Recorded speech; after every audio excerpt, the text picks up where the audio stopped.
Hey, thanks for your interest. Your download is on the way and should arrive in your inbox in the next 5 or 10 minutes. While you wait, please take a moment to watch the following presentation.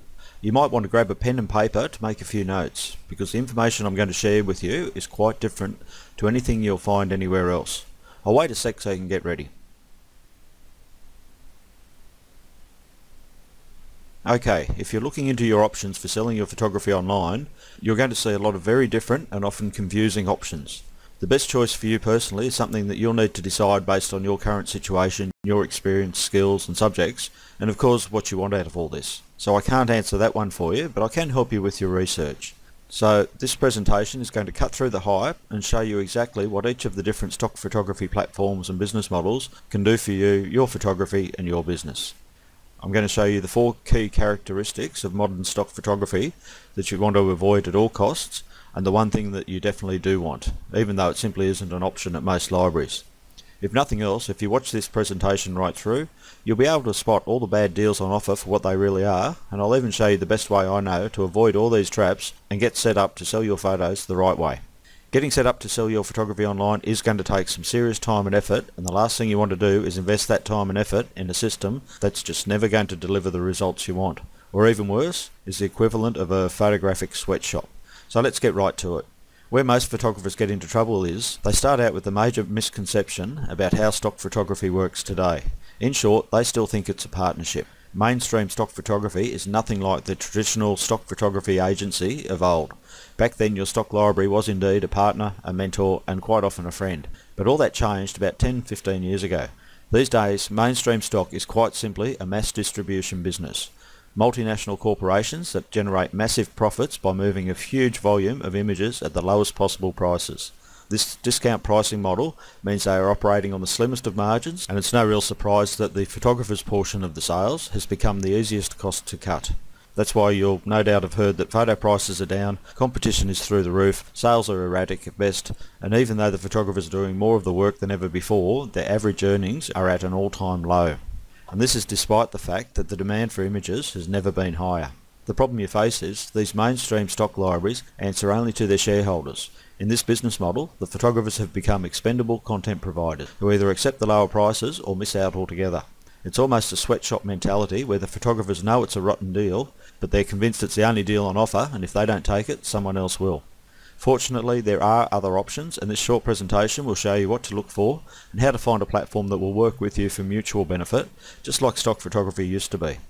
First thing you want to do is reject the high library commissions. Most stock libraries have always worked on a commission basis, and that was fine when it was a partnership.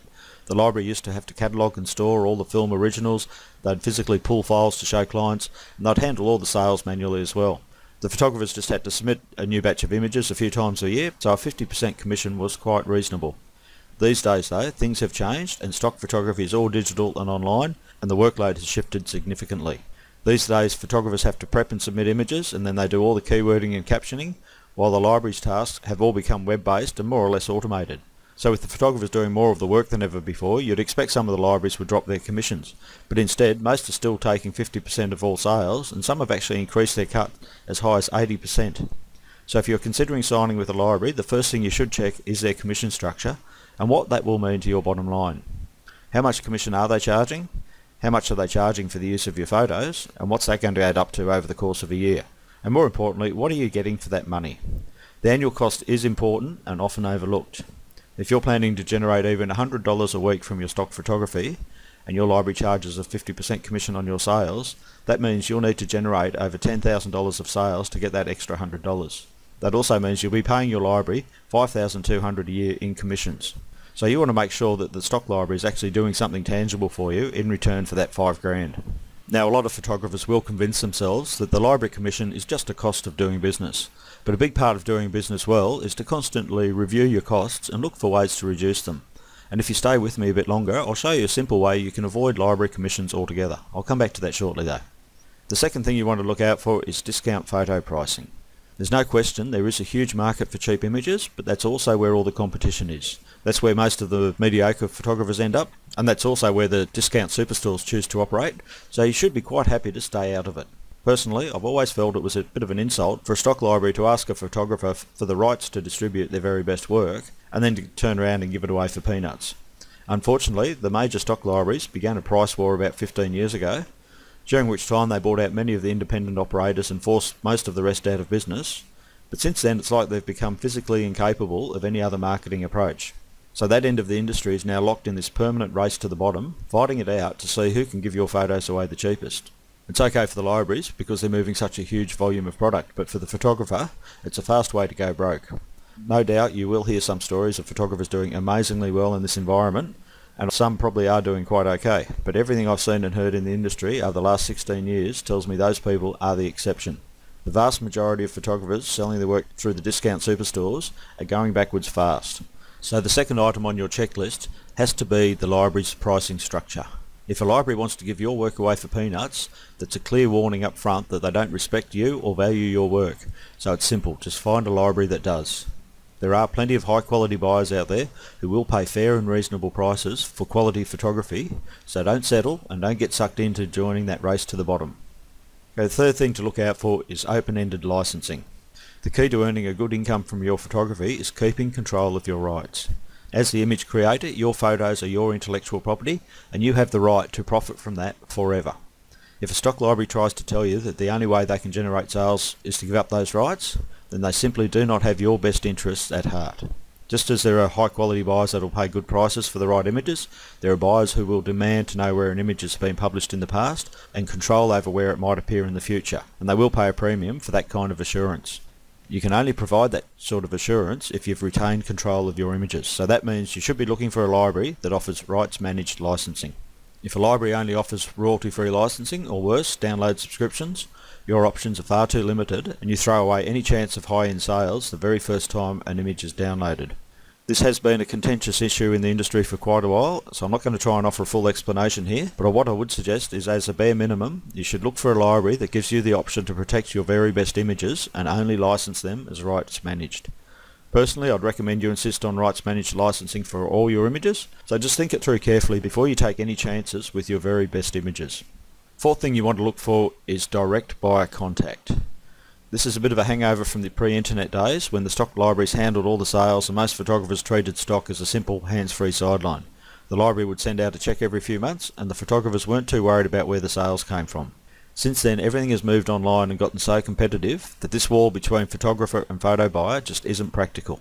When so many people are publishing photos online chasing random sales, the smart approach, or the only approach, is to build your own list of highly targeted buyers who need images of the subjects you shoot. That way you can go to them on your schedule and offer them new material and quite literally generate new business on demand. In fact, in an online situation, a key part of your business strategy should be to build a list of proven buyers and targeted prospects who you can contact regularly and build long-term, mutually beneficial relationships with. Imagine if you had a list of 100 or more buyers who knew you as the person they could supply great images of a specific subject that they regularly needed. Buyers who looked forward to hearing from you and seeing your latest work. Buyers who would recommend you to their colleagues as the go-to photographer for your key subjects. It's powerful stuff, and more photographers are seeing the benefits of building these kinds of relationships. But you can only do this if your stock library is totally transparent about who is interested in and buying your images. Unfortunately, you don't have too many options in this regard, so you do need to decide up front whether you're content to just join the masses chasing random sales, or you're more interested in building up a long-term substantial business. The final thing you really need to look at are your proactive options. I won't get your hopes up here. Most stock libraries still do expect you to submit images and wait around for sales. Submit and wait and hope, we call it.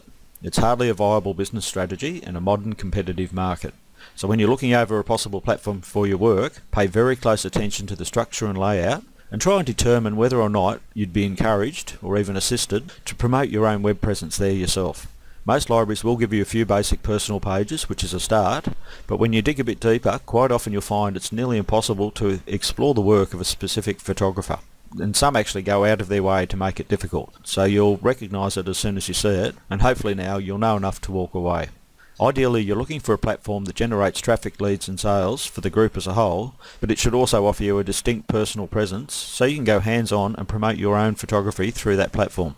In particular, you should look for easy social sharing options and some sort of blogging function so you can easily associate relevant written content with your photo catalogue. That second one will definitely warrant a whole separate video, so I won't go into it here except to say it is super important and it's one of the best ways I know to really stand out from the online crowd. but we'll come back to that in another video sometime.